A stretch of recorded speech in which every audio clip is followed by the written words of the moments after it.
اچھا، ایک سوال یہ ہوا کہ یعنی جو بینک کا پروفٹ ہوتا ہے جی عام طور پر یہ بینک میں رقم جمع کرائی جاتی ہے، فکس ڈپوزٹ جو ہوتا ہے، تو اس کا حکم انہوں نے پوچھا تو ظاہر ہے کہ فکس ڈپوزٹ میں جو آپ نے رقم جمع کروائی ہے اور اس سے ماہانہ بنیادوں پر یا سالانہ بنیادوں پر جو آپ پروفٹ لے رہے ہیں یہ جائز نہیں ہے۔ یہاں پر یہ بات یاد رکھیں کہ کل قرض جر نفعا فہو الربا، یہ فرمایا کہ ہر وہ قرضہ جو نفع کھینچ کر لائے وہ سود ہوتا ہے۔ صحیح۔ تو مارکیٹ میں یہ جو قرض یعنی پیسے دیتے ہیں کہ جب واپس کرنا بڑھا کر دینا یہ بھی سود ہوتا ہے۔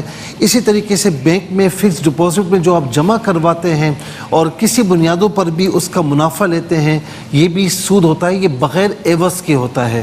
تو اس لیے اس سے احتیاط کرنی چاہیے۔ ہاں، اسلامک بینکنگ کے حوالے سے ظاہر ہے کہ اب مختلف صورتیں ہیں، علماء کرام اس کی جو ہے نا وہ مسئلہ بتاتے ہیں، اس کی اجازت دیتے ہیں، تو وہاں پر جو جس عالم دین کو فالو کرتا ہے تو اس کی بات کو سمجھ کر اس پر عمل کر سکتا ہے۔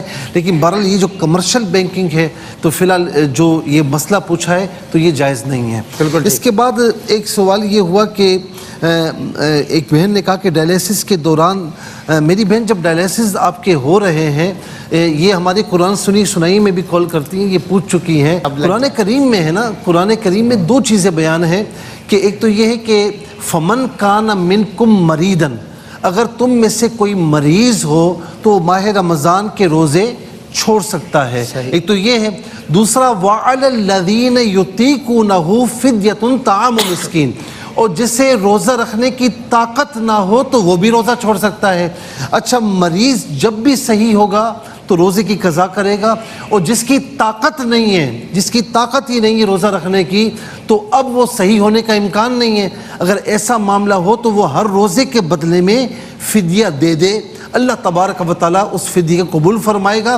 فدیہ کتنا ہے؟ ایک مسکین کو 2 وقت کا کھانا کھلانا یا اتنی رقم دینا، یہ فدیہ کہلاتا ہے۔ تو آپ کو رخصت موجود ہے تو لہٰذا آپ چھوڑ سکتی ہیں، بعد میں صحیح ہو جائیں تو جو ہے وہ آپ قضا کر لیجیے گا۔ خدا نہ خاصہ صحیح ہونے کا امکان نہیں ہے تو پھر آپ فدیہ دے دیجیے گا، اللہ رب العالمین کرم فرمائے گا۔ اچھا، ایک سوال یہ ہوا کہ بہن نے کہا کہ کار بیچی ہے اور کچھ بھی نہیں آیا، ابھی آنا ہے، تو کیا اس کی زکوٰۃ میں دوں گی یا نہیں؟